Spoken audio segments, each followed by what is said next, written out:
বাংলাদেশের ক্ষমতাচ্যুত প্রধানমন্ত্রী শেখ হাসিনার সঙ্গে চীনের প্রেসিডেন্ট শি জিনপিং এর কথা হয়েছে। সূত্রে পাওয়া খবর উদ্ধৃত করে একটি গণমাধ্যম থেকে এই দাবি করা হয়েছে। ওই গণমাধ্যমের প্রতিবেদন অনুসারে গত 5 নভেম্বর দিল্লিতে আশ্রিত বঙ্গবন্ধু কন্যার সঙ্গে প্রেসিডেন্ট শি এর কথা হয়েছে। যদিও কি কথা হয়েছে সে বিষয়ে সরকারিভাবে কোনো বিবৃতি দেওয়া হয়নি। তবে ওই গণমাধ্যমের দাবি, হাসিনাকে বাংলাদেশে ফেরানো এবং সে দেশের প্রধানমন্ত্রী পদে চীন তাকেই দেখতে চায় বলে জানিয়েছেন প্রেসিডেন্ট শি। প্রশ্ন উঠছে, হঠাৎ চীনের কি এমন হলো যে হাসিনার সঙ্গে সে দেশের প্রেসিডেন্ট ফোনে কথা বললেন? একটি কারণ নয়, একাধিক কারণে দুয়ের মধ্যে কথা হয়েছে বলে ওই গণমাধ্যম থেকে দাবি করা হয়েছে। প্রথম কারণ হিসেবে তুলে ধরা হয়েছে তুলসী গ্যাবার্ডের সাম্প্রতিক একটি মন্তব্য।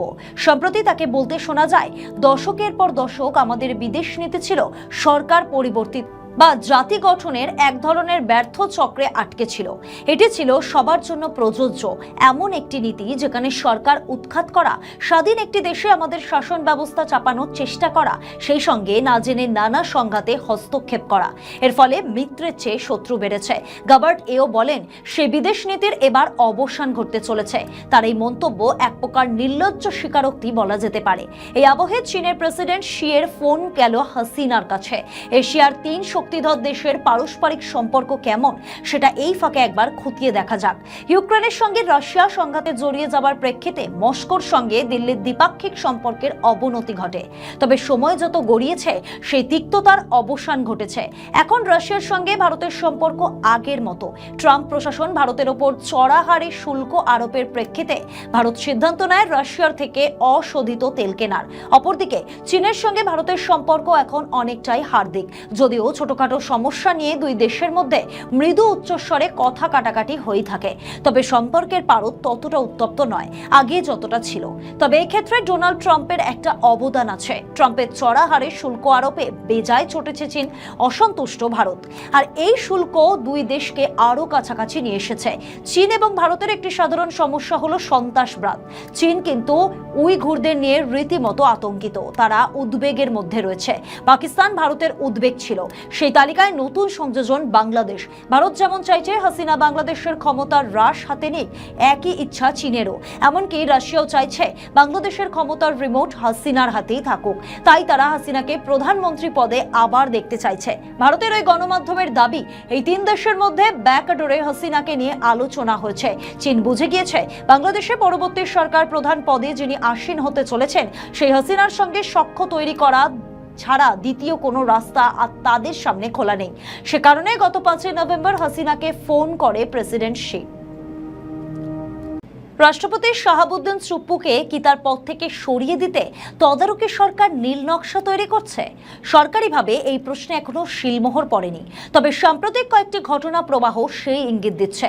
এই প্রতিবেদন সেই সব ইঙ্গিতপূর্ণ ঘটনাবলী নিয়ে। প্রধানমন্ত্রী পদ থেকে হাসিনা সরে যাবার পর থেকে রাষ্ট্রপতি শাহাবুদ্দিন চুপ্পু যেন চুপ করে গিয়েছিলেন। সরকারি অনুষ্ঠান ছাড়া তাকে কখনো বঙ্গভবনের বাইরে আসতে দেখা যায়নি।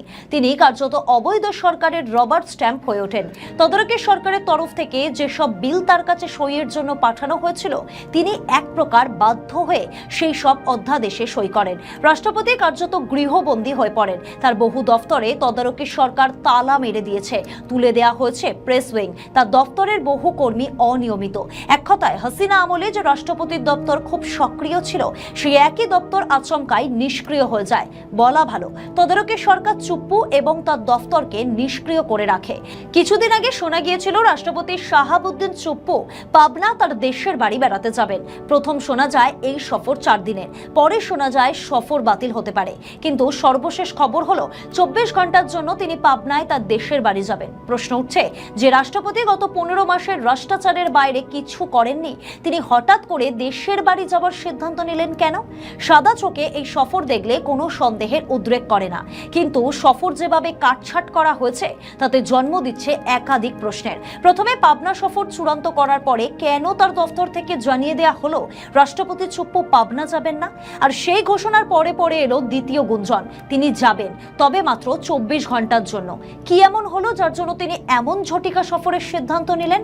বলা হচ্ছে রাষ্ট্রপতি শাহাবুদ্দিন চুপ্পুকে সরিয়ে দেওয়ার একটা পরিকল্পনা করেছেন তদারকি সরকার প্রধান ইউনূস। ভারতের একটি গণমাধ্যম এইরকম একটি খবর প্রকাশ করেছে। প্রতিবেদনে বলা হয়েছে, জুলাই সনদ গণভোট নির্বাচন নিয়ে বাংলাদেশ যখন আলোচনায় ব্যস্ত, সেই সময় গোপনে পদ্মা পারে পট পরিবর্তনের চেষ্টা চলছে। একটি সূত্রে দাবি করা হয়েছে রাষ্ট্রপতি শাহাবুদ্দিন চুপ্পুকে তার পদ থেকে সরিয়ে দিয়ে ইউনূস সেই পদে আসীন হতে চাইছে। বাংলাদেশের একটি গণমাধ্যমের দাবি, সম্প্রতি বঙ্গভবনে গিয়ে রাষ্ট্রপতি চুপ্পুর সঙ্গে দেখা করেন ইউনূসের এক আইনজীবী। তিনি নাকি রাষ্ট্রপতি বঙ্গভবন ছেড়ে হাওয়া বদলের জন্য কোথাও যাবার পরামর্শ দিয়েছেন।